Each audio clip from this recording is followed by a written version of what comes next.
قل هل يستوي الذين يعلمون والذين لا يعلمون. السلام عليكم ورحمة الله وبركاته. الحمد لله وحده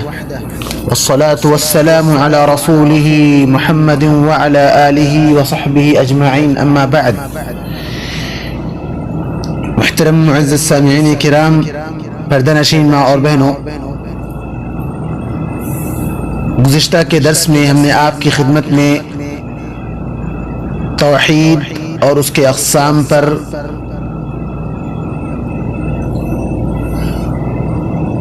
گفتگو کیا تھا، اور آج کے اس درس میں ہم آپ کی خدمت میں توحید کا اپوزٹ شرک پر گفتگو کریں گے۔ شرک کے معنی ہیں اللہ تعالیٰ کے حقوق میں کسی اور کو شریک کرنا، اللہ کے مخلوق کو، یہ شرک ہے۔ شرک کا وجود انسانیت کی تباہی کا باعث ہے۔ جس قوم میں شرک داخل ہوا ہے وہ قوم ٹوٹ کر رہ گئی ہے، اور جس کا مقدر ذلت و رسوائی بن گئی ہے۔ امت محمدیہ میں جس دن سے شرک داخل ہوا ہے اور عبادات میں مخلوقات کو شریک کیا جا رہا ہے اللہ تعالیٰ کے ساتھ، اسی دن سے امت مسلمہ ذلت و رسوائی کی دھکے کھا رہی ہے، اور امت اس وقت تک کامیابی کے راہ پر گامزن نہیں ہو سکتی اور کامیابی تک نہیں پہنچ سکتی جب تک کہ وہ شرک سے توبہ نہ کر لے۔ اس لیے ہر ایک شخص پر ضروری ہے کہ شرک جیسا بھیانک عمل اور اس کی تباہ کاری سے ایک دوسرے کو آگاہ کیا جائے، ایک دوسرے کو خبردار کیا جائے، کیونکہ انسانیت کی ذلت و رسوائی کا سب سے بڑا فارمولہ شرک ہے۔ اور اللہ تبارک و تعالی نے تمام نبیوں اور رسولوں کو مبعوث کرنے کا مقصد بھی یہی بتلایا ہے کہ اللہ کی عبادت کرو اور اس کے ساتھ کسی اور کو شریک نہ کرو۔ عزیزان گرامی،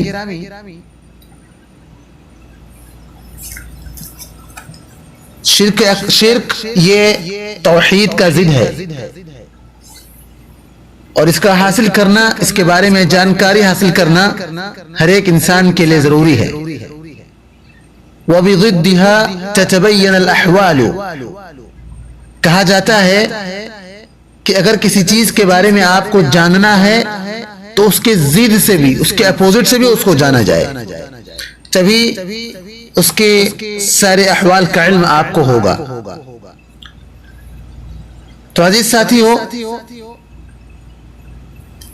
شرک یہ ایسا عظیم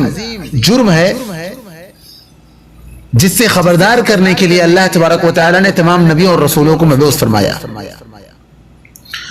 اور ہر ایک نبی اور رسول اپنی اولاد اور اپنی ذریت کے لیے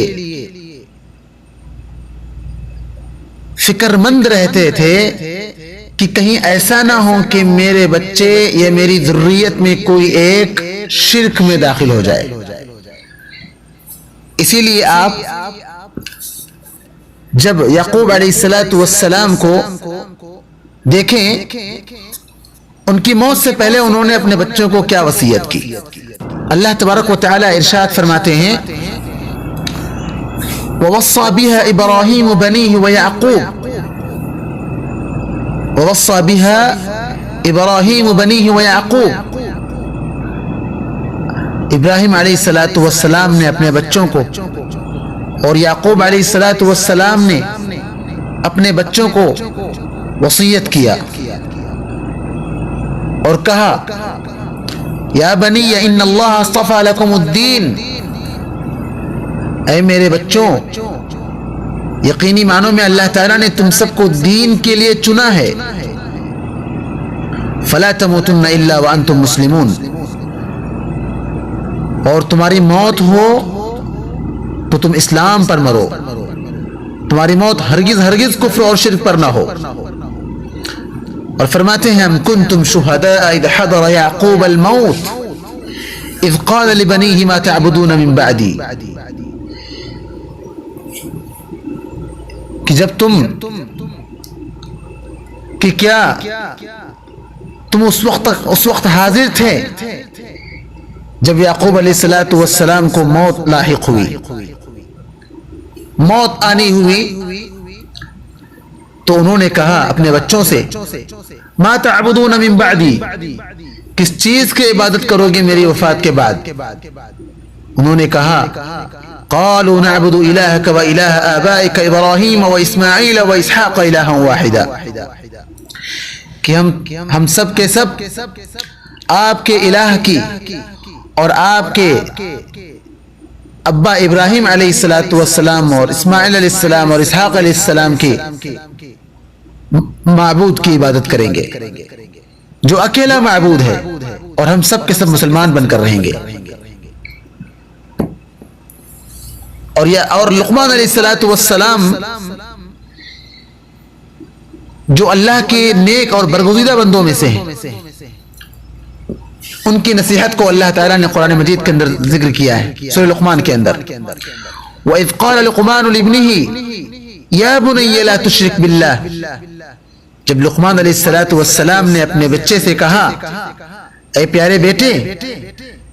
تم اللہ تعالیٰ کے ساتھ کسی اور کو شریک مت کرنا، ان الشرک لظلم عظیم، بے شک شرک بہت بڑا گناہ ہے۔ محترم سامعین کرام، آپ نے دیکھا کس طریقے سے انبیاء اور رسول اپنی ذریت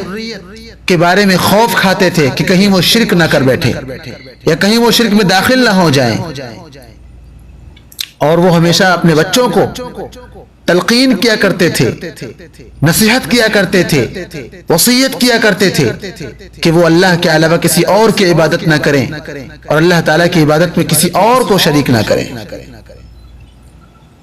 کیونکہ اللہ تعالیٰ شرک کو معاف کبھی نہیں کرے گا۔ شرک کے علاوہ چوری،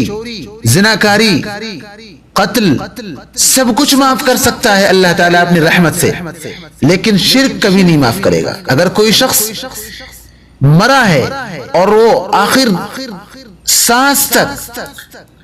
اللہ کے ساتھ کسی اور کو شریک کرتا رہا تو اس کی موت شرک پر ہوگی اور اس کا مرنے کے بعد ٹھکانہ جہنم ہوگا، اس کے لیے اللہ تعالیٰ جنت کو حرام کر دے گا۔ اور یہ ایسا عمل ہے کہ جس